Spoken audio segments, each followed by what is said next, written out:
Hello नमस्कार दोस्तों, आप सभी का स्वागत है आपके अपने YouTube channel online GK pre classes में। आज की इस वीडियो में हम राजस्थान सीईटी परीक्षा 2024 के लिए राजस्थान जीके का 7वां पार्ट लेकर आए हैं। इससे पहले हम राजस्थान जीके के 6 पार्ट करवा चुके हैं, जिनको आप अभी तक नहीं देखे हो तो प्लेलिस्ट के अंदर जाकर देख सकते हैं। और आज के इस राजस्थान जीके के 7वें पार्ट के अंदर सीईटी एग्जाम के लिए बहुत ही इंपॉर्टेंट क्वेश्चन होंगे और सभी क्वेश्चन नए सिलेबस के आधार पर होने वाले हैं। तो इस वीडियो को आपको कंप्लीट देखना है और यदि आप इस चैनल से पहली बार जुड़े हो तो चैनल को जरूर सब्सक्राइब करना और साथ में बेल आइकन को प्रेस करना ताकि आने वाली नई वीडियो का नोटिफिकेशन भी आपको मिल सके। तो चलिए शुरू करते हैं आज के इस राजस्थान सीईटी परीक्षा के लिए 7वें पार्ट को बिना देरी के।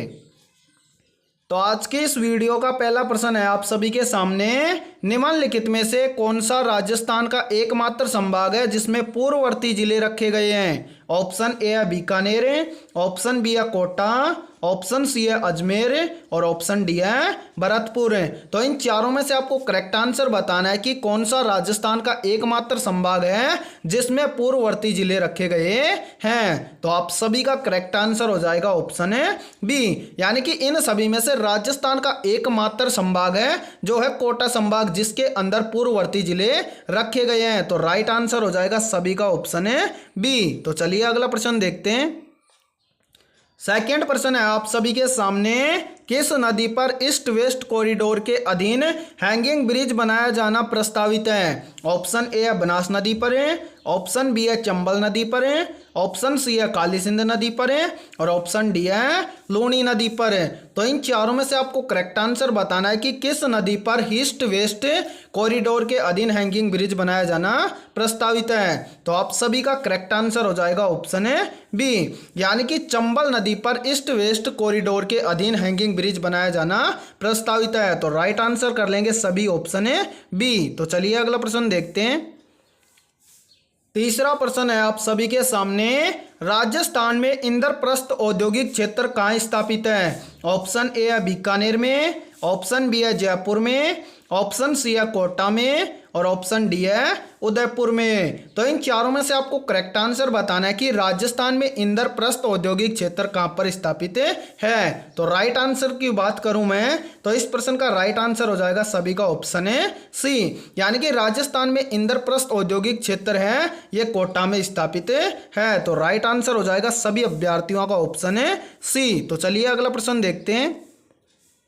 चौथा प्रश्न है आप सभी के सामने, राजस्थान में गैस पर आधारित नाइट्रोजन उर्वरक संयंत्र कहां पर स्थित है। ऑप्शन ए है सूरतगढ़ में, ऑप्शन बी है पोखरण में, ऑप्शन सी है कोटा में और ऑप्शन डी है गडेपान में। तो इन चारों में से आपको राइट आंसर बताना है कि राजस्थान में गैस पर आधारित नाइट्रोजन उर्वरक संयंत्र कहां पर स्थित है। तो राइट आंसर हो जाएगा सभी का ऑप्शन है डी, यानी कि राजस्थान में जो गैस पर आधारित नाइट्रोजन उर्वरक संयंत्र है ये गडेपान यानी कि गडेपान कोटा में स्थित है। तो राइट आंसर हो जाएगा सभी का ऑप्शन है डी। तो चलिए अगला प्रश्न देखते हैं।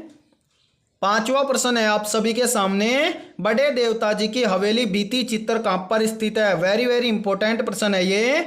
ऑप्शन ए है कोटा में, ऑप्शन बी है जयपुर में, ऑप्शन सी है डूंगरपुर में और ऑप्शन डी है उदयपुर में। तो इन चारों में से आपको करेक्ट आंसर बताना है कि बड़े देवता जी की हवेली बीती चित्तर कहां पर स्थित है। तो राइट आंसर हो जाएगा सभी का ऑप्शन है ए, यानी कि बड़े देवता जी की हवेली बीती चित्तर कोटा में स्थित है। तो राइट आंसर हो जाएगा सभी का ऑप्शन है ए। चलिए अगला प्रश्न देखते हैं।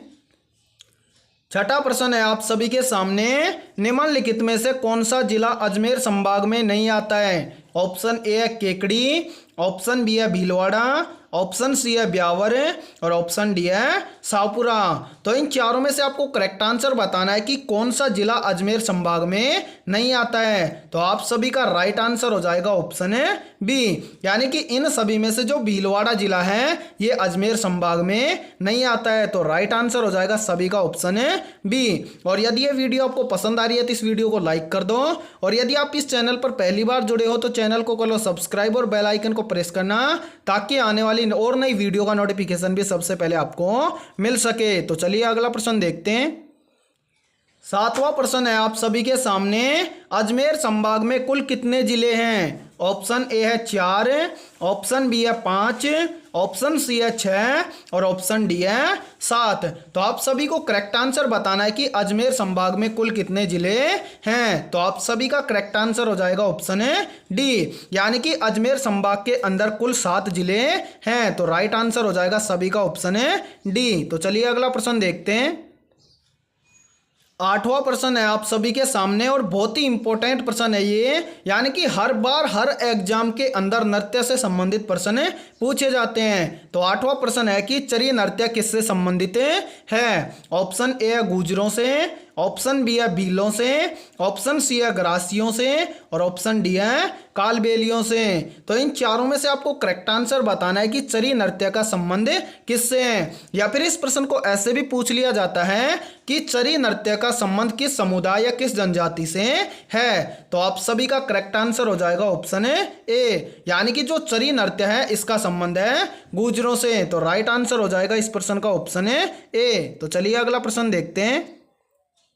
प्रश्न नंबर 9 है आप सभी के सामने।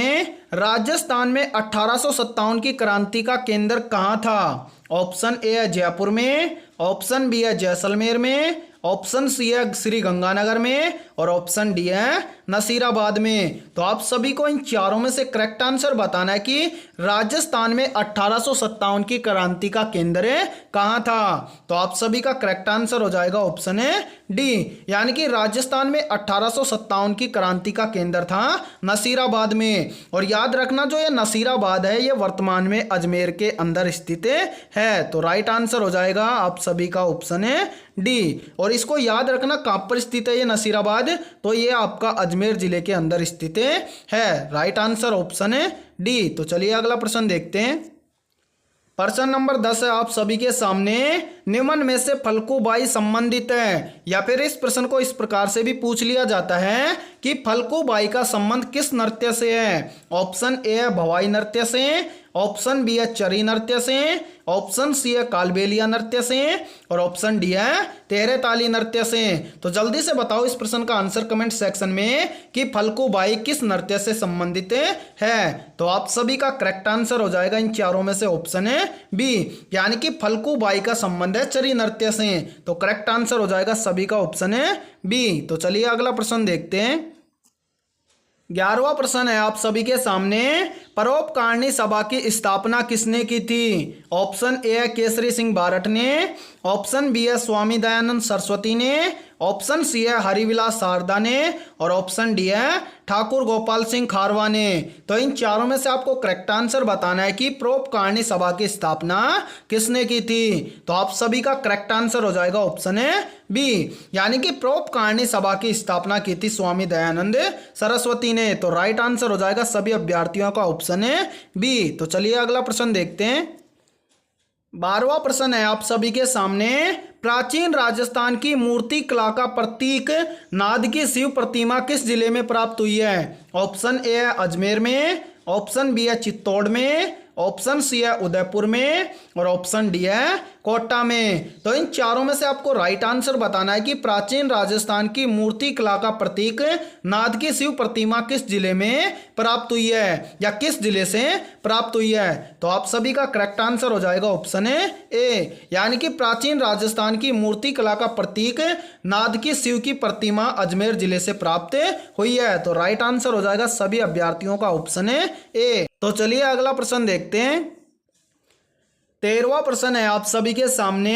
महर्षि दयानंद का स्वर्गवास निम्न में से किस स्थान पर हुआ था। ऑप्शन ए है जयपुर में, ऑप्शन बी है अलवर में, ऑप्शन सी है अजमेर में और ऑप्शन डी है जोधपुर में। तो आप सभी को इन चारों में से करेक्ट आंसर बताना है कि महर्षि दयानंद का स्वर्गवास किस जिले में हुआ था या किस स्थान पर हुआ था। तो आप सभी का करेक्ट आंसर हो जाएगा ऑप्शन है सी, यानी कि महर्षि दयानंद का स्वर्गवास हुआ था अजमेर में। तो राइट आंसर हो जाएगा सभी का ऑप्शन है सी। तो चलिए अगला प्रश्न देखते हैं। 14वां प्रश्न है आप सभी के सामने। अजमेर का राजस्थान में विलय कब हुआ था? वेरी वेरी इंपॉर्टेंट प्रश्न है ये, और काफी बार एग्जाम में भी पूछा गया है कि अजमेर का राजस्थान में विलय कब हुआ था। ऑप्शन ए है 1947 ईस्वी में, ऑप्शन बी है 1949 ईस्वी में, ऑप्शन सी है 1950 ईस्वी में, और ऑप्शन डी है 1956 ईस्वी में। तो इन चारों में से आपको राइट आंसर बताना है सभी को कमेंट सेक्शन में कि राजस्थान में अजमेर का विलय कब हुआ था। तो आप सभी का करेक्ट आंसर हो जाएगा ऑप्शन है डी, यानी कि जो अजमेर है उसका विलय राजस्थान में हुआ था 1956 ईस्वी में। तो राइट आंसर हो जाएगा सभी का ऑप्शन है डी। तो चलिए अगला प्रश्न देखते हैं। 15वां प्रश्न है आप सभी के सामने, किस चौहान शासक ने अजमेर को सबसे पहले अपनी राजधानी बनाया था? ऑप्शन ए है पृथ्वीराज प्रथम ने, ऑप्शन बी है अजयराज ने, ऑप्शन सी है पृथ्वीराज तृतीय ने, और ऑप्शन डी है विग्रहराज ने। तो इन चारों में से आपको करेक्ट आंसर बताना है कि किस चौहान शासक ने अजमेर को सबसे पहले अपनी राजधानी बनाई थी। तो राइट आंसर हो जाएगा सभी का ऑप्शन है बी, यानी कि इन सभी में से जो अजयराज चौहान शासक थे इन्होंने अजमेर को सबसे पहले अपनी राजधानी बनाई थी। तो राइट आंसर हो जाएगा सभी का ऑप्शन है बी। तो आज की इस वीडियो में इतना ही। वीडियो पसंद आई है तो इस वीडियो को लाइक कर दो, और चैनल पर यदि आप पहली बार जुड़े हो तो चैनल को कर लो सब्सक्राइब और बेल आइकन को प्रेस करना, ताकि आने वाली और नई वीडियो का नोटिफिकेशन भी सबसे पहले आपको मिल सके। और 15 में से आपके कितने क्वेश्चन सही हुए हैं सभी को कमेंट सेक्शन में बताना है। तो कल मिलते हैं फिर ऐसे ही प्रश्नों के साथ सुबह 11 बजे।